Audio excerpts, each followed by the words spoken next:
OLA তুজাদিলু আহলাল কিতাব ইল্লা বিল্লাতি হাসান। আহলে কিতাবদের সাথে তোমরা উত্তম পন্থা ছাড়া অন্য কোনো পন্থায় তাদের সাথে তোমরা বিতর্ক করবে না। আহলে কিতাব যারা, তারা আমাদের আহলে কিতাব বা পূর্ববর্তী আহলে কিতাব, এখানে আল্লাহ কোনো মেনশন করেন নাই যে কোন আহলে কিতাব, অর্থাৎ যারা আসমানি কিতাবের জ্ঞান রাখে যারা, তারা আহলে কিতাব। এই আহলে কিতাবদের সাথে আল্লাহ বলছেন যে উত্তম পন্থা ছাড়া, অর্থাৎ ভদ্রতা, নম্রতা, আদবের সহিত তাদের সাথে তোমরা তর্কে লিপ্ত হবে, তার সাথে তোমরা খারাপ ব্যবহার, খারাপ আচরণ এটা করবে না। এটা আহলে কিতাবদের বা আলেমদের সম্মান দেখাতে আল্লাহ তাআলা বলেছেন। তো এবং তাদেরকে বলবে অকুলু আমান্না বিল্লাযী উনজিলা ইলাইনা ওয়া উনজিলা ইলাইকুম। তাদেরকে তোমরা এভাবে বলবে যে আমরা ঈমান আনছি ওই সকল আয়াতের উপরে যেগুলি উনজিলা ইলাইনা, যে আয়াতগুলি আমাদের প্রতি অবতীর্ণ হয়েছে, এই সবগুলির উপর আমি মেনে এনেছি। বা উনজিলা ইলাইকুম, এবং যেগুলো তোমাদের প্রতি নাযিল হয়েছে সেগুলির প্রতি আমরা ঈমান এনেছি। অর্থাৎ আমরা পূর্ববর্তী আসমানি কিতাবেও বিশ্বাস করছি, আমাদের আসমানি কিতাবেও বিশ্বাস করছি। কিন্তু ইল্লাল্লাযিনা যালামু, এটা আল্লাহ তাআলা ইসতিসনা মানে বাদ দিয়েছেন যে হ্যাঁ, তাদের মধ্যে যারা জালেম তারা কিন্তু এই আদেশের অন্তর্ভুক্ত না। জালেম মানে যারা ইসলামের বিরুদ্ধে করে, কোরআনের বিরুদ্ধে করে, মোহাম্মদ সাহাবের প্রশংসা মুছে ফেলে আসমানি কিতাবের ইরেজিং টেম্পারিং করে, এরা জালেম। আল্লাহ জালেমদের ব্যাপারে আদেশ দেওয়া হয়নি। জালেম ছাড়া যারা নর্মাল স্বাভাবিক আহলে কিতাব, তাদের সম্পর্কে বলা হয়েছে যে আহলে কিতাবদের সাথে তোমরা উত্তম পন্থা ছাড়া অন্য কোনো পন্থায় তাদের সাথে তোমরা তর্ক বিতর্ক করবে না। এবং তারা যদি এরকম করে, যে এখানে এই আয়াতের সামনে যেটা বলা হয়েছে যে আহলে কিতাবের আলেমরা তারা ইব্রানি ভাষায় তাওরাত পাঠ করত, আরবি ভাষায় এগুলো আবার মুসলমানদেরকে বোঝানোর চেষ্টা করত। তো এই ক্ষেত্রে আল্লাহ রাসূল বলছেন যে তাদের কথা তোমরা বিশ্বাসও করবে না, অবিশ্বাসও করবে না। তোমরা শুধু বলবে যে আপনাদের প্রতি আল্লাহ যা নাযিল করেছে তা বিশ্বাস করি, আমাদের প্রতি আল্লাহ যা নাযিল করেছে তা আমরা বিশ্বাস করি। তাহলে তাদের কথা বিশ্বাস করার কথা আল্লাহ এখানে বলে নাই যে তাদের কথা বিশ্বাস করো। তারা তোমাদেরকে বুঝাচ্ছে, যা বুঝাচ্ছে তোমরা বলো যে হ্যাঁ, আমরা আল্লাহ যা নাযিল করছে সেটা আমরা বিশ্বাস করি। আল্লাহ যা আপনাদের প্রতি নাযিল করছে তা আমরা বিশ্বাস করি, আমাদের প্রতি যে নাযিল করছে তাও আমরা বিশ্বাস করি। কাজে আল্লাহ নাযিলকৃত কথা ছাড়া আপনাদের কোনো মুখের কথা আমরা বিশ্বাস করছি না। এভাবে তোমরা তাদেরকে জবাব দাও, এটাই হচ্ছে উত্তম জবাব। তাহলে আহলে কিতাবদেরকে এভাবে আমরা জবাব দিলে এটা নিরাপদ, যে আমরা তাদেরকে অস্বীকারও করলাম না আর তাদের মুখের কথাও আমরা বিশ্বাস করলাম না। আমরা বললাম কি যে আল্লাহ যা নাযিল করেছেন তা আপনাদের উপরে নাযিল যা করেছেন তাও, আর আমাদের উপরে যা আল্লাহ নাযিল করেছেন তাও, এগুলোর উপর আমরা ঈমান আনছি। ওয়া ইলাহুনা ইলাহুকুম ওয়াহিদ, আপনাদের ইলাহ আমাদের ইলাহ, একই ইলাহ মাবুদ। আপনারা যে আল্লাহর ইবাদত করেন আমরা ওই একই আল্লাহর ইবাদত করি। ওয়া নাহনু লাহু মুসলিমুন, এবং আমরা সবাই সেই আল্লাহর উদ্দেশ্যে আত্মসমর্পণ করি। আমরা সারেন্ডার করেছি আল্লাহর প্রতি, যেটা আমাদের জাতির পিতা ইব্রাহিম আলাইহিস সালামের মূল শিক্ষা। তিনি মুসলিম এবং আমাদেরকে নাম রেখেছেন আত্মসমর্পণকারী একটা দল, হুয়া সাম্মাকুমুল মুসলিমিন। কাজে আমরা সেই আল্লাহর প্রতি আত্মসমর্পণকারী। এভাবেই মানে আলেমদের সাথে আদব রক্ষা করে আলাপ আলোচনা করার জন্য আল্লাহ নির্দেশেন। এবং এখানে কঠিন নির্দেশ যে তারা তোমাদেরকে ইব্রানি ভাষায় কেতাব করে আরবিতে বুঝাচ্ছে, কি বুঝাচ্ছে তোমরা বলো যে আল্লাহ যা নাযিল করছেন আমরা তা বিশ্বাস করি। তা আপনাদের প্রতি নাযিল করা হোক আর আমাদের প্রতি নাযিল করা হোক, আল্লাহ যা নাযিল করেছেন তা আমরা বিশ্বাস করি, এর বাইরে কিছু আমরা বিশ্বাস করি না। ওয়াকাযালিকা আনজালনা ইলাইকাল কিতাব, পূর্ববর্তী নবী রাসূলগণের উপরে যেভাবে কিতাব নাযিল হয়েছে, আল্লাহ বলেন ওয়াকাযালিকা, এইভাবেই আনজালনা ইলাইকাল কিতাব, হে রাসূল, হে মুহাম্মদ সাল্লাল্লাহু আলাইহি ওয়াসাল্লাম, আপনার প্রতি আমি কিতাব অবতীর্ণ করেছি। ফাল্লাযীনা আতাইনাহুমুল কিতাবা ইউমিনুনা বিহি, অথবা যাদেরকে আমি ইতিপূর্বে কিতাব দান করেছিলাম তারা এই কিতাবের উপরে ঈমান আনে। পূর্ববর্তী যাদেরকে কিতাব দেওয়া হয় তাওরাত ইনজিল, এই ওই কিতাবের যারা আলেম তারা এই কোরআনের উপরে ঈমান আনে। সবাই না আনলেও কতকে ঈমান আনে। অমেন হাউলায় মাই উনবি, এবং এই মক্কাবাসীদের মধ্যে থেকেও কতক লোকে এই কোরআনের উপরে ঈমান আনছে। মক্কাবাসী সকলে না, কতক ঈমান এনেছে এবং তারা মুহাজির হয়েছে, হিজরত করে মদিনায় গেছে, পরে সবাই ঈমান এনেছে। তো আল্লাহ বলেন অমেন হাউলায়, এবং এদের থেকে অর্থাৎ এই মক্কাবাসীদের মধ্যে হতে অনেকেই মাই ইউমিনু বিহি, এই কোরআনের প্রতি তারা ঈমান এনেছে। ওমা ইয়াজহাদু বিআয়াতিনা ইল্লাল কাফিরুন, এবং এই আয়াতগুলিকে অবিশ্বাসীরা ছাড়া অন্য কেউ প্রত্যাখ্যান করে না। যারা অবিশ্বাসী, যারা বিশ্বাস রাখে না, ঈমান রাখে না, তারাই এই আল্লাহর আসমানি কিতাবকে প্রত্যাখ্যান করে। আল্লাহ বলেন ওমা কুনতা তাতলু মিন ক্বাবলি মিন কিতাব, আল্লাহ তাদেরকে বলছেন যে তারা এটা বুঝুক, চিন্তা করুক, আমাকুন তো তাতলুমিন কবিমিন কিতাব, যে আল্লাহ তাআলা বলছেন যে আপনি এই কোরআনের আগে তো অন্য কোনো কিতাব আপনি পাঠ করেননি, আপনি উম্মি, আপনি আনপড়, লেখাপড়া জানেন না, তো এই কোরআনের আগে আপনি কোনো কিতাব পাঠ করেন নাই। আল্লাহ তাকুত্তুবি আমেরিকা, আপনার ডান হাত দ্বারা আপনি কোনো কিছু লিখেন নাই, আপনি লিখতেও জানেন না। ইজাল্লাহ তাবাল মুবতিলুন, যাতে বাতিল ওয়ালারা, বাতিলপন্থীরা আপনাকে সন্দেহ করবে যে মুহাম্মদ সাল্লাম লিখতে জানে তাই লিখেছে, পড়তে জানে তো অন্য কিতাব পড়ে মুখস্থ করেছে, এ ধরনের কথা বলার কোনো যুক্তি তাদের নাই। বালহু আয়াতুম বাইয়িনাত, বরং এগুলি হচ্ছে স্পষ্ট আয়াত। এই কোরআন আয়াতগুলি স্পষ্ট আয়াত ফি সুদুরিল্লাযিনা উতুল ইলম, ওই সমস্ত আলেমদের অন্তরে যাদেরকে জ্ঞান দান করা হয়েছে তাদের অন্তরে এই কোরআন স্পষ্ট আয়াত। ওমা ইয়াজহাদু বিআয়াতিল্লাহ যালিমুন, কাজে আমার এই আয়াতগুলিকে জালেম ছাড়া অন্য কেউ অস্বীকার করে না। উপরে আল্লাহ বলেন কাফের ছাড়া কেউ অস্বীকার করে না, আবার এখানে আল্লাহ বলেন জালেম ছাড়া কেউ আল্লাহর কোরআন আল্লাহর আয়াতগুলি অস্বীকার করে না। কাফের, জালেম, ফাসেক একই পর্যায়ের শব্দ। ওয়াকালু লাউলা উনজিলা আয়াতুম মির রাব্বি, আর এই কাফেররা, এই সত্য প্রত্যাখ্যানকারীরা বলে যে মুহাম্মদ সাল্লাল্লাহু আলাইহি ওয়াসাল্লামের কোনো নিদর্শন কেন আসে না? নিদর্শন সে কী হবে? মির রাব্বি, রবের পক্ষ থেকে নিদর্শন কেন আসে না? কুল, আপনি বলেন ইন্নামাল আয়াতু ইনদাল্লাহ, নিশ্চয়ই নিদর্শন হলো আল্লাহর কাছে। ওয়াইন্নামা আনা নাযিরুম মুবিন, আর আমি আছি তোমাদেরকে স্পষ্ট ভয় প্রদর্শনকারী। তোমাদেরকে আমি জাহান্নামের ভয় দেখাচ্ছি, জান্নাতের সুসংবাদ দিচ্ছি, এটা আমার কাজ। বিশ্বাস করলে ভালো, বিশ্বাস না করলে বিচারের সম্মুখীন হও, দেখো কি পরিণতি তোমাদের হয়। আল্লাহ বলেন তোমরা নিদর্শন চাচ্ছ, আওয়ালাম ইয়াকফিহিম, তাদের জন্য কি যথেষ্ট নয় যে আন্না আনজালনা আলাইকাল কিতাব, যে আপনার উপর আমি কিতাব নাজিল করেছি, এটা কি যথেষ্ট নয়? এটা কি নিদর্শন নয়? তোমরা তো এই কিতাবের মোকাবেলা করতে পারলে না, সমস্ত জিন ইনসান একত্রিত পারলে না, তারপরে 10টা সূরা রচনা করতে পারলে না, ছোট একটা সূরা রচনা করতে পারলে না, তাহলে এটা কি নিদর্শন নয়? এটাই তো বড় নিদর্শন। এই জন্য আল্লাহ বলেন আওয়ালাম ইয়াকফিহিম, তাদের জন্য কি যথেষ্ট নয় আন্না আনজালনা আলাইকাল কিতাব, যে আপনার উপরে আমি কিতাব অবতীর্ণ করেছি, এটা কি যথেষ্ট নয়? ইউতলা আলাইহিম, এই কিতাব তাদের উপরে পাঠ করে শোনানো হচ্ছে, এটাই তো নিদর্শন। ইন্না ফি যালিকা রাহমা, নিশ্চয়ই এই কিতাবের মধ্যে রয়েছে রহমত ও যিকরা, উপদেশ, লিকওমি ইউমিনুন, ওই জাতির জন্য যারা ঈমান রাখে। কাজে কোরআনই হচ্ছে সবচেয়ে বড় নিদর্শন। মুসা আলাইহিস সালাম চলে গেছেন, তার নিদর্শন পৃথিবীর থেকে বিলুপ্ত হয়েছে, কিন্তু মুহাম্মদ সাল্লাল্লাহু আলাইহি ওয়াসাল্লাম পৃথিবী থেকে চলে গেছেন কিন্তু তার নিদর্শন বিলুপ্ত হয় নাই। তার নিদর্শন আল কোরআন, এটাই নিদর্শন, এবং এই কোরআন নিদর্শন হিসেবে পৃথিবীতে বিরাজমান রয়েছে। আপনি বলেন কাফা বিল্লাহি বাইনি ওয়া বাইনাকুম শাহিদা, আমার মধ্যে এবং তোমাদের মধ্যে সাক্ষী হিসেবে আল্লাহ যথেষ্ট। তোমরা আমাকে নবী বলবে না, রাসূল বলবে না, জাদুকর বলবে, বলো তো সাক্ষীর জন্য আমি যে নবী, আমি যে রাসূল, আমি যে দাওয়াত তোমাদেরকে পৌঁছিয়েছি, এজন্য তোমাদের মাঝে, আমাদের মাঝে সাক্ষী হিসাবে আল্লাহ যথেষ্ট। ইয়ালামু মা ফিস সামাওয়াতি ওয়াল আরদ, তিনি জানেন যা কিছু আছে সপ্ত আকাশের মধ্যে, যা কিছু সপ্ত পৃথিবীর মধ্যে, সব কিছু তিনি জানেন, কাজে আল্লাহ সাক্ষী হিসেবে যথেষ্ট। আল্লাযীনা আমানু বিল বাতিলে ওয়া কাফারু বিল্লাহি উলাইকা হুমুল খাসিরুন, যারা বাতিলের প্রতি ঈমান আনে, অর্থাৎ ওই মক্কা করে স্থাপিত মূর্তিগুলি বাতিল, ওই পাথরগুলি, মূর্তিগুলি, ছবিগুলি বাতিল। আল্লাহ বলেন যারা বাতিলের প্রতি ঈমান আনে আর আল্লাহর আয়াতগুলিকে অস্বীকার করে, আল্লাহকে অস্বীকার করে, আল্লাহকে রব বলে স্বীকার করে না, উলাইকা হুমুল খাসিরুন, তারাই প্রকৃত ক্ষতিগ্রস্ত, তারা ক্ষতিগ্রস্ত হবে, শাস্তির সম্মুখীন হবে। ওয়াস্তা'জিলুনাকা বিল আযাব, তারা আপনার কাছে শাস্তির দ্রুত কামনা করে যে আপনি শাস্তির ভয় দেখান, আমাদেরকে শাস্তি দেন। আল্লাহ বলেন লাউলা আজালু মুসাম্মা আল্লাহ জাহুমুল আযাব, আল্লাহ বলেন তাদের জন্য আমি একটা সময়, এটা আমি নির্ধারিত করে রেখেছি, এটা যদি আমি নাই রাখতাম তাহলে আযাব তাদেরকে পাকড়াও করতো, সাথে সাথেই তাদের শাস্তি আসতো। কিন্তু আমি আল্লাহ তাদের জন্য একটা সময় নির্ধারণ করেছি, লিখে রেখেছি, অবকাশ তাদের এই পর্যন্ত, এটা আমি নির্ধারণ করে লিখে রেখেছি, কাজে আমি আমার লেখাটাকে পাল্টাই না, এই জন্য আমি তাদেরকে দ্রুত শাস্তি দিচ্ছি না। আল্লাহ বলেন হ্যাঁ, ওয়ালা ইয়াতিয়ান্নাহুম বাগদাতান ওয়া হুম লা ইয়াশউরুন, শাস্তি যখন আসবে তখন হঠাৎ করেই আসবে, এটা তাদের মৃত্যু হতে পারে। এবং বদরের যুদ্ধটাও কিন্তু হঠাৎ আল্লাহ ঘটিয়ে দিয়েছিলেন। তো আল্লাহ বলেন যখন শাস্তি আসবে তো হঠাৎ করে আসবে, তখন তারা খবর রাখতে পারবে না যে কোন দিক থেকে আসলো, কেমন করে আসলো, কিভাবে আসলো, এটা বুঝতে পারবে না। মৃত্যু বা কিয়ামত বা যে কোনো বিপদ এভাবেই তাদের কাছে হাজির হবে।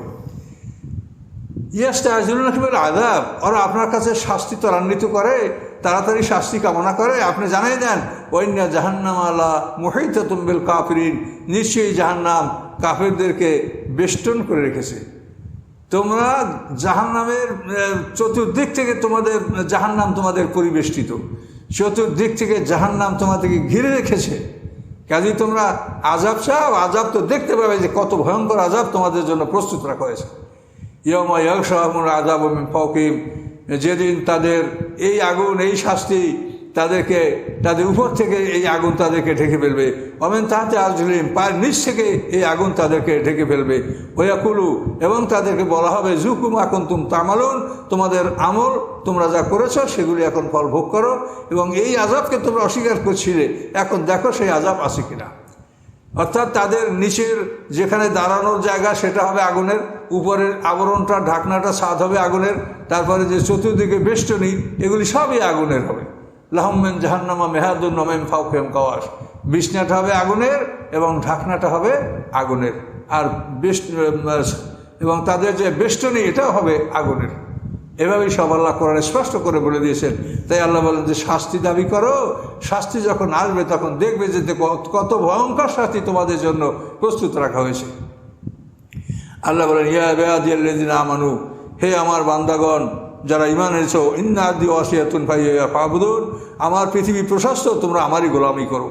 এই যে মক্কাবাসীদের কেন্দ্র করে আল্লাহ এত কথা বললেন, মক্কাবাসীরা মুমিনদেরকে অত্যাচার করতো, নির্যাতন করতো, শাস্তি দিত, বাড়িঘর থেকে উৎখাত করতো, হত্যা করতো পর্যন্ত। তাই আল্লাহ বলেন হে আমার গোলাম, আমার বান্দাগণ যারা ঈমান এনেছো, আমার পৃথিবী প্রশস্ত পৃথিবী, তোমরা আমার ইবাদত করো। যে শহরে বসবাস করো সেখানে যদি আল্লাহর ইবাদত করা সম্ভব না হয়, সে শহর ত্যাগ করো। তাদেরকে হেদায়েতের দাওয়াত দাও, যদি গ্রহণ না করে, বরং তোমাদেরকে যদি উল্টো তারা পাপের দিকে আহ্বান করে, চাপ সৃষ্টি করে, তাহলে তোমরা সেখান থেকে গৃহত্যাগ করে হিজরত করে চলে যাও, অন্যত্র যাও, গিয়া যেখানে আল্লাহর ইবাদত করা সম্ভব সেখানে তোমরা আশ্রয় নাও। এবং এভাবে আল্লাহ তাআলা সর্বপ্রথম মদিনা শহরকে আশ্রয় হিসেবে আল্লাহ তাআলা নির্বাচন করেছেন। এবং মদিনা হিজরতের আগে কিছু সাহাবী আবিসিনিয়া হিজরত করেছিলেন, যারা প্রায় শখানেকের মতো সাহাবী আবিসিনিয়া হিজরত করেছেন নবুয়তের ৫ম বছরে। এবং সবচাইতে বড় হিজরত এটা তো আল্লাহর রসুলের মানে নবুয়তের ১৩ বছরে হিজরতের আদেশ আসে এবং সাহাবীগণ মক্কা থেকে তারা মদিনা হিজরত করেছিলেন। এখন এখানে অনেকেই ভয় করে যে আমরা ঈমান আনলে মরে যাব, হিজরত করতে গেলে প্রতিমধ্যে মরবো, কোথায় থাকবো, কীভাবে খাবো, মরবো, এই মরার কথাও অনেকে ভয় করে যে আমরা গৃহত্যাগ করে কোথায় যাব, কোথায় আমাদের মৃত্যু হবে, কি হবে। তো আল্লাহ বলেন কুল্লু নাফসিন যায়কাতুল মউত, সকল মানুষই মরবে। যারা বাড়িতে থাকবে তারাও মরবে, যারা হিজরত করবে তারাও মরবে। কাজে মৃত্যু সবারই, এবং নির্ধারিত সময়ই মরবে, কেউ আগে পরে মরবে না। তার নির্ধারিত জীবিকা যেটা আল্লাহ নির্ধারণ করেছেন, এই খাদ্য খাদক ভোগ না করে সে মৃত্যু বরণ করবে না। কুল্লু নাফসিন যায়কাতুল মউত, সকল প্রাণী মৃত্যুর স্বাদ গ্রহণ করবে। সুম্মা ইলাইনা তুরজাউন, মৃত্যুর পরে তোমরা সবাই আমার কাছে প্রত্যাবর্তিত হবে, আমার কাছে তোমাদের সবাইকে ফিরিয়ে আনা হবে। তোমাদের গলায় তোমাদের আমলনামা ঝুলন্ত থাকবে, সে আমলনামা দেখে তোমাদের ফলাফল আল্লাহ নির্ণয় করবেন। আল্লাযীনা আমানু ওয়া আমিলুস সালিহাত, যারা আল্লাহর প্রতি বিশ্বাস স্থাপন করেছে, সৎকর্ম সম্পাদন করেছে, ভালো কাজ করছে, লানুবাবিহুম মিনাল জান্নাহ, আল্লাহ বলেন তাদেরকে আমি জান্নাতে তাদের বাসস্থান দান করব। বাগানে জান্নাত, সুশোভিত সুন্দর বাগান, সেই বাগানে তাদের বাসস্থান আল্লাহ দান করবেন। গুরাফান, এবং সেগুলিতে থাকবে কামরা, কক্ষ, এবং অনেকগুলি কক্ষ বিশিষ্ট ঠিকানা, বাসস্থান আল্লাহ তাআলা তাদেরকে দান করবেন। গুরফাতুনের বহু বচন, গুরাফা, বহু কক্ষ বিশিষ্ট, বহু কামরা বিশিষ্ট বাসস্থান আল্লাহ তাআলা বাগানের মধ্যে মোমিনদেরকে আল্লাহ দিবেন। তাজিবেন তাহতিল আনহার, এবং সেই জান্নাতের তলদেশ থেকে নহর প্রবাহিত, এবং মানুষের অধীনস্থ সেই নহরগুলি প্রবাহিত থাকবে। খালিদিনা ফিহা, এবং এই উদ্যানে, এই বাগানে তারা অনন্তকাল থাকবে। নেমা আজরুল আমিলিন, কর্মীদের জন্য কতই না সুন্দর বিনিময়, সুন্দর পুরস্কার। যারা আল্লাহর আদেশ অনুযায়ী কর্ম করেছে তাদের জন্যই এই নেয়ামত, এই পুরস্কার। আমিলিন কারা, কর্ম করেছে কারা? আল্লাযীনা সাবারু, যারা ধৈর্য ধারণ করেছে। কাফেররা অত্যাচার করেছে, ধৈর্য ধারণ করেছে। হিজরত করছে, তখন তাদের উপর অত্যাচার করা হয়েছে, তারা ধৈর্য ধারণ করেছে। আল্লাযীনা সাবারু, যারা ধৈর্য ধারণ করে, ওয়া আলা রাব্বিহিম ইয়াতাওয়াক্কালুন, এবং আল্লাহর প্রতি তাদের সম্পূর্ণ তাওয়াক্কুল, তাদের রিলায়েন্স, তাদের নির্ভরশীলতা, যে আল্লাহ আমাদেরকে খাওয়াবেন পড়াবেন, আমাদের জন্য আল্লাহ হিজরত করতে বলছেন, হিজরত করলে ব্যবস্থা আল্লাহ করবেন। আল্লাহ অবশ্যই করেছেন। আপনারা জানেন ইতিহাসে যে হিজরত যারা করেছে তারা সবাই পরবর্তীতে সম্মানের সহিত জীবনযাপন করতে সক্ষম হয়েছে। হিজরত করতে চায় না এমন মানুষ আপত্তি করেছে যে আমরা কি খাবো, কোথায় যাব, আমাদের সেখানে বাড়িঘর নাই, জমিন জমা নাই, বাগবাগান নাই, আমাদের কেউ নাই, আমরা সেখানে কেমন করে যাব, কি খাবো, কোথায় থাকবো। তখন আল্লাহ তাদেরকে একটা দৃষ্টান্ত দিলেন, ও কাইয়িমিন দাব্বাতিন লা তাহমিলু রিজকাহা, কত বিচরণকারী প্রাণী পৃথিবীতে আছে যে তারা তাদের খাদ্য বহন করতে পারে না। একটা গরু তার খাদ্য, আগামী দিনের খাদ্য এটা সঞ্চয় করে সে রাখতে পারে না। একটা পাখি কি খাবে আগামী দিন, এই খাদ্যটা সে সঞ্চয় করে রাখতে পারে না। এরকম কোটি কোটি প্রাণী আছে যে যারা খাদ্যকে মানুষের মতো সঞ্চয় করে রাখতে পারে না। মানুষ অন্তত 1 বছরের খাদ্য সঞ্চয় করে রাখে, কি প্রয়োজন সব সঞ্চয় করে রাখে, এবং সঞ্চয়ের জন্য বিভিন্ন পদ্ধতি মানুষের আছে, আল্লাহ দিয়েছেন। কিন্তু বহু প্রাণী আছে যে তারা খাদ্য সঞ্চয় করার মতো কোনো জায়গাও তাদের নাই, আর বুদ্ধিও নাই, কৌশলও নাই। তাই আল্লাহ বলেন, কত প্রাণী যারা তাদের খাদ্য নিজেরা বহন করতে পারে না, তাদেরকে আল্লাহ ইয়ারযুকুহা, আল্লাহ ওই সমস্ত প্রাণীদেরকে খাদ্য দান করেন। ওয়াইয়াকুম, তোমাদেরকেও আল্লাহ খাদ্য দান করে থাকেন। ওয়াস সামিউল আলিম, তিনি সব কিছু শোনেন, সব কিছু জানেন। কাজে হিজরত করলে তোমরা অনাহারে মরবে না, অনাহারে তোমাদের মৃত্যু হবে না, তোমাদের খাদ্যের ব্যবস্থা আল্লাহ তাআলা করে দিবেন, এবং আল্লাহ করে দিয়েছেন। কেউ হিজরত করে ধ্বংস হয় নাই, বরং সবাই ইজ্জত আলা হয়েছে। তবে মানুষের জীবনে হিজরত করলে এগুলি তো কষ্টকর, এবং কষ্টের বিনিময়ে তো জান্নাত। হিজরত করাটা খুবই কষ্টকর কাজ, কিন্তু কষ্ট করলে আল্লাহ তাদের ইজ্জত, সম্মান, সুখ, শান্তি সবই বাড়িয়ে দিয়েছেন।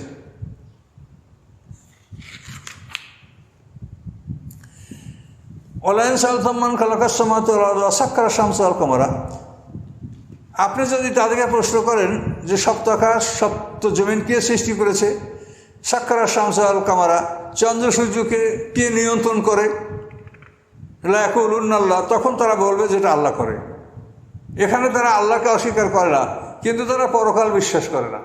আল্লাহ যে পরকালে তাদেরকে বিচার করবেন, আল্লাহ যে রাসূল পাঠাইছে এ কথা বিশ্বাস করে না। কিন্তু আকাশ পৃথিবী সৃষ্টি করছেন আল্লাহ, এগুলি নিয়ন্ত্রণ করেন আল্লাহ, এটা ঠিক। কিন্তু তারা আল্লাহ যে নবী রাসূল পাঠাইছেন এটা মানে না। আল্লাহ যে পরকালে একত্রিত করে বিচার করবেন এই কথা তারা মানে না। তাদের দেবদেবীর দোয়ায় প্রার্থনায় আল্লাহ তাআলা এগুলো করছেন, তাদেরকে দিচ্ছেন বলে তাদের দাবি। তো তাদের কাছে যদি এই প্রশ্ন করা হয় যে আকাশ পৃথিবী কে নিয়ন্ত্রণ করে, আকাশ পৃথিবীকে সৃষ্টি করেছে, লা ইয়াকুলুন্না আল্লাহ, তারা বলবে আল্লাহ করেছে। তাহলে যদি তাই হয় তো ফান্না ইউফাকুন, কীভাবে তারা উল্টো দিকে চলছে, তারা আল্লাহর হুকুমের বাইরে উল্টো দিকে কীভাবে চলছে। আল্লাহকেই যখন মানো তখন দেখো যে আল্লাহ তোমাদের কি আদেশ দিয়েছে সেগুলি মানো, কিন্তু আল্লাহর আদেশ তারা মানে না। আল্লাহ ইয়াবসুতুর রিজকা লিমান ইয়াশা মিন ইবাদিহি ওয়া ইয়াকদিরু লাহু, আল্লাহ তাআলা তার বান্দাদের মধ্যে হতে যাকে ইচ্ছা তার জীবিকা আল্লাহ সম্প্রসারিত করে দেন, আর এবং যাকে ইচ্ছা তাকে আল্লাহ তাআলা জীবন সামগ্রী আল্লাহ তাআলা কমিয়ে দেন, সংকীর্ণ করে দেন। তো জীবন সামগ্রী কাকে বাড়িয়ে দিতে হবে সেটা আল্লাহ ভালো জানেন, কাকে কমিয়ে দিলে ভালো হবে সেটা আল্লাহ ভালো জানেন, যেহেতু এটা আল্লাহর সৃষ্টি। আমরা আল্লাহর সৃষ্টি, কাকে কোন পরিমাণ রিজিক দিলে সে ধৈর্য ধারণ করতে পারবে এবং আত্মহারা হবে না, আত্মগৌরব করবে না, অহংকার করবে না, কাকে কি পরিমাণ সম্পদ দিলে ভালো হবে এটা আল্লাহ জানেন। এভাবেই আল্লাহ তাআলা কারো রিজিককে সম্প্রসারণ করেন এবং কারো রিজিক আল্লাহ সংকুচিত করেন। ইন্নাল্লাহা বিকুল্লি শাইইন আলিম, আল্লাহ সব কিছু জানেন, জেনে শুনেই আল্লাহ এগুলো করেন। এগুলো আল্লাহ অজান্তে করেন না, জেনে শুনেই আল্লাহ কারো রিজিক বাড়িয়ে দেন এবং কারো রিজিক আল্লাহ কমিয়ে দেন। ওয়ালাইন সাআলতাহুম মান নাযালা মিনাস সামাই মান, আপনি যদি তাদেরকে প্রশ্ন করেন যে আকাশ থেকে পানি কি বর্ষণ করে, ফাহিয়া বিল আযা মিন বা'দি মাউতিহা, এবং সেই পানির সাহায্যে মৃত পৃথিবীতে কে সঞ্জীবিত করে। পৃথিবী যখন মরে যায় কোনো বস্তু জন্মানোর কোনো ক্ষমতাই থাকে না, কোনো একটা দানা ফুটাতে পারে না, কোনো কিছু জন্মে না। এই পৃথিবী যখন মৃত্যুবরণ করে তখন এই পৃথিবীকে কে জীবিত করে, লা ইয়াকুলুন্না আল্লাহ, বলবে এটা আল্লাহ করেন। এই মৃত পৃথিবীকে বৃষ্টির মাধ্যমে আল্লাহ তাআলা তাকে সঞ্জীবিত করে, তার থেকে সব ধরনের উদ্ভিদ গজিয়ে ওঠে, গাছপালা ফলমূল ধরে, এভাবে পৃথিবী সুশোভিত হয়, এগুলো আল্লাহ করে। আল্লাহ বলছেন কুল আলহামদুলিল্লাহ, আপনি বলুন সমস্ত প্রশংসা আল্লাহর, তোমরা এগুলি স্বীকার করছো, তারপর আল্লাহর হুকুম মানছো না। বাল আকসারুহুম লা ইয়াকুলুন, বরং তাদের অধিকাংশই জ্ঞান রাখে না। যে আল্লাহর সব এটা বিশ্বাস করলা, কিন্তু সেই আল্লাহর আদেশ মানছো না, সেই আল্লাহ কেতাব পাঠিয়েছে তা মানছো না, রাসূল মানছো না, পরকাল বিশ্বাস করছো না, আবার ওদিকে আল্লাহকে মানছো। তাহলে কীরকম আল্লাহকে তুমি মানছো? ওমা হাযিহিল হায়াতুদ দুনিয়া ইল্লা লাহওয়ুন ওয়া লাইব। আল্লাহ বলেন এই দুনিয়া একটা খেলা তামাশা ছাড়া কিছু নয়। খেলা তামাশার বস্তু যেমন কিছু সময় পরে এগুলো মানুষ ফেলে দেয়, এই দুনিয়ার সমস্ত বস্তু তোমরা যত মূল্যবান মনে করো এগুলি পরিত্যক্ত হবে, এগুলি সব নিক্ষিপ্ত হবে, এগুলিকে মানুষ ফেলে দেবে। ওয়াইন্নাদ দারাল আখিরাতা লা হিয়াল হায়াওয়ান, এবং পরকালের জীবন হচ্ছে প্রকৃত জীবন। সেখানে তুমি 1000 বছরের সমান একটা দিন, এবং এইভাবে কোটি কোটি বছর তুমি সেখানে জীবন উপভোগ করতে পারবে। লাউ কানু ইয়ালামুন, হায় যদি মানুষেরা জানতো। তাই তোমার 1000 বছরের সময় একটা দিন, এটা দোজখে গেল 1000 বছর, আর জান্নাতে গেল 1000 বছর। এই জন্য আল্লাহ বলেন দুনিয়ার এই যে সময়টা, এটা একটা খেলাঘর। একটা খেলাঘর মানে নাটকের মঞ্চ, সিনেমার হল, এগুলি সাধারণত একটা যাত্রাপালা 3 ঘন্টার মধ্যে শেষ হয়। এই 3 ঘন্টার মধ্যে যেমন একটা যাত্রাপালা শেষ হয়, একটা মানুষের জন্ম, মৃত্যু, উত্থান, পতন সব দেখানো হয়, এই দুনিয়াটা ঠিক ওরকমই। এই একটা মানুষ জন্মগ্রহণ করলো, এই বড় হলো, এই বৃদ্ধি হলো, এই উন্নতি, এই অবনতি, এই মানে এই ক্লাইম্যাক্স, এই অ্যান্টি ক্লাইম্যাক্স, এই ব্যথস, এভাবে সবগুলো হয়ে গেল। যেমন মনে করেন, এটা দৃষ্টান্তগুলো দেওয়া ঠিক না, তারপর বোঝানোর জন্য বলছি যে রহিম রুব্বানের একটা যাত্রাপালা। তো এই যাত্রাপালা দেখতে যদি কেউ যায়, সে দেখবে যে রাজার একটা ছেলে হয়েছে।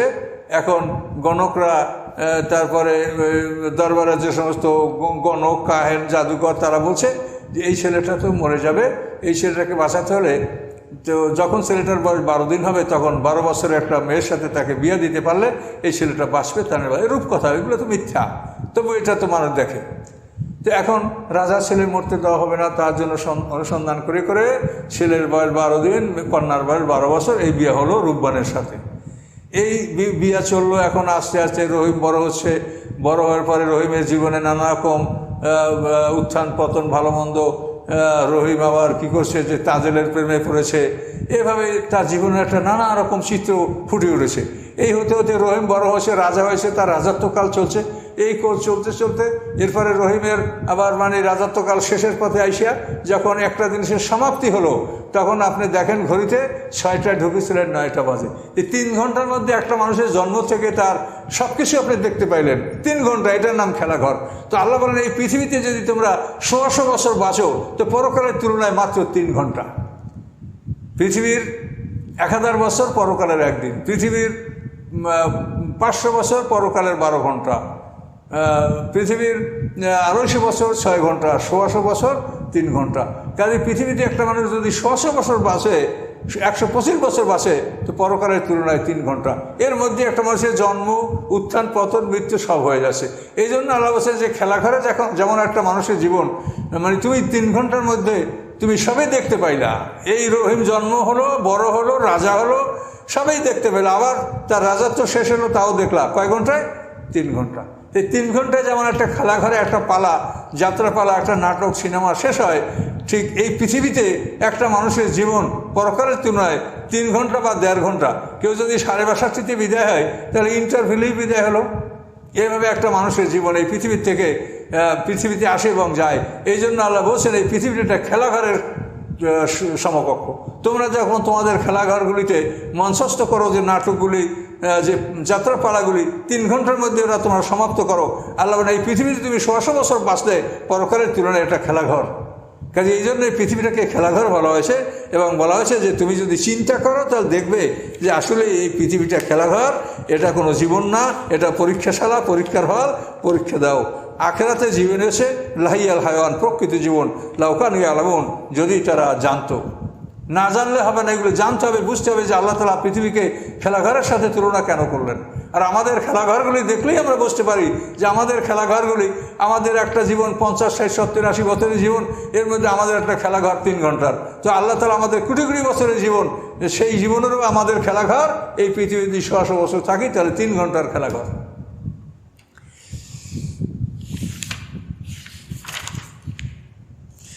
আল্লাহ বলেন আওয়ালাম ইয়ারাউ আন্না জাআলনা হারামান আমেনা, তারা কি দেখতে পায় না যে আমি এই হরমকে মানে মক্কা ঘরের কাবা ঘরের চতুর্দিকে যে মসজিদ, এটাকে সাধারণত হরম বলা হয়, হরমের একটা সীমানা আছে।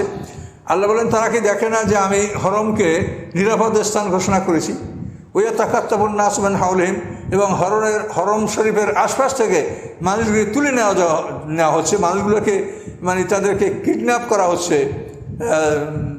ছিনতাই করা হচ্ছে। এভাবে তো হরমের বাইরে হচ্ছে, কিন্তু হরমকে আমি নিরাপদ করেছি। এই হরম হলো মক্কা ঘরকে কেন্দ্র করে চতুর্দিকে একটা সীমানা, এটা হরম। যেমন পূর্ব দিকে জিরানা 16 কিলোমিটার, তারপরে পশ্চিম দিকে হলো শামসি, এটা হলো 15 কিলোমিটার। উত্তর দিকে সীমানা দুইটা, একটা হলো তানিম, এটা 6 কিলো, আর আরেকটা হলো ওয়াদিয়ে নাকলা, এটা 14 কিলোমিটার, আর দক্ষিণে আদা 12 কিলো। এই জায়গাটা হলো হরম। তো আল্লাহ বলেন যে আমি হরমকে কি একটা নিরাপদ স্থান হিসেবে ঘোষণা করি নাই? জাহেলিয়াতে এখানে এই জায়গাটা নিরাপদ ছিল, যখন ইসলাম আসে নাই তখনও এই হরম এটা নিরাপদ স্থানই ছিল।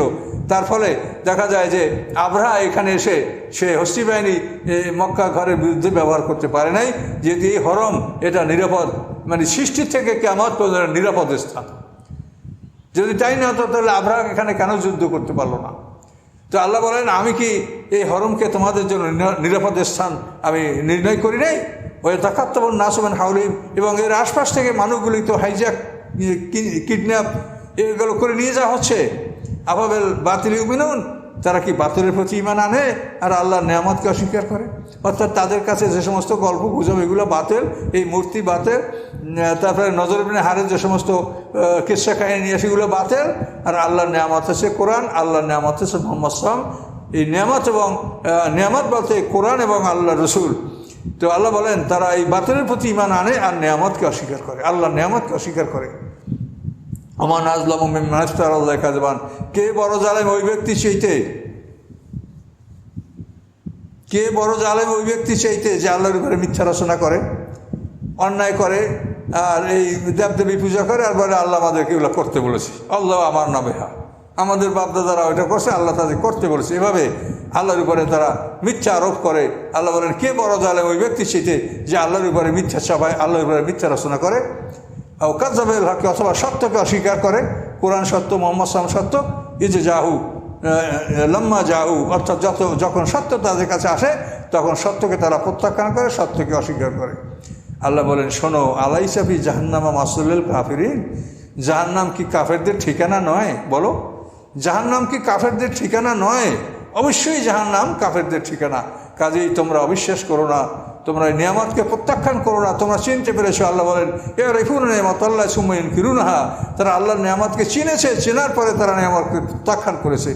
আবু জাহেল বলেছে যে মুহাম্মদ সাল্লাল্লাহু আলাইহি ওয়াসাল্লাম সত্য, আল্লাহ ইন্নী লাআলামু আন্নাহু লাসাদিক, এটা আবু জাহেলের কথা। এ কথার অর্থ হয় আল্লাহর কসম, নিশ্চয়ই নিশ্চয়ই নিশ্চয়ই নিশ্চয়ই মুহাম্মদ সাল্লাল্লাহু আলাইহি ওয়াসাল্লাম সত্যবাদী। আল্লাহ বলেছেন যে হ্যাঁ, তারা আল্লাহর নিয়ামত চিনতে পেরেছে, চেনার পরে নিয়ামতকে তারা অস্বীকার করেছে। আল্লাযীনা জাহাদু ফীনা লানাহদিয়ান্নাহুম সুবুলানা, আল্লাহ বলেন যারা আমার রাস্তায় মেহনত করবে আমি তাদেরকে আমার পথ দেখাবো।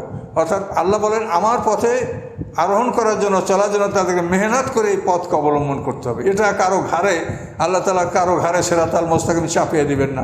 সিরাতাল মুস্তাকিমকে অনুসরণ করতে হবে এবং অনুসরণ করে কষ্ট করে এই রাস্তায় চলতে হবে। এই রাস্তায় অনেক বাধা বিপত্তি থাকবে, সেই বাধা অতিক্রম করে এই রাস্তায় চলতে হবে। বাধার কারণে রাস্তা ত্যাগ করতে হবে না, বাধার কারণে কেউ রাস্তা ত্যাগ করলে সে ধ্বংস হয়ে গেল। তা আল্লাহ বলেন আমার পথে যারা মেহনত করবে অবশ্যই আমি তাদেরকে আমার রাস্তা দেখাবো, এবং এই রাস্তাই হচ্ছে জান্নাতের রাস্তা। ও আন্নাল্লাহ মাআল মুহসিনিন, এবং নিশ্চয়ই আল্লাহ তাআলা সৎকর্মশীলদের সাথে আছেন। যারা সৎকর্মশীল, যারা সৎকর্ম সম্পাদন করে, ভালো কাজ করে, শিরক মুক্ত হয়ে আল্লাহর ইবাদত করে, আল্লাহ তাদের সাথে আছেন, আল্লাহ তাদেরকে সাহায্য করবেন। কিন্তু ধৈর্য অবলম্বন করতে হবে। সাহায্য না পেলেই হইচই করা, আল্লাহ কোথায় গেল, তা কী হলো, এরকম বলা যাবে না। ধৈর্য ধারণ করলে অবশ্যই আল্লাহর রহমত, আল্লাহর অনুগ্রহ এটা লাভ করা যাবে। আল্লাহ তাআলা আমাদেরকে ধৈর্যের জন্য আদেশ দিয়ে এই সূরাটা সমাপ্ত করলেন।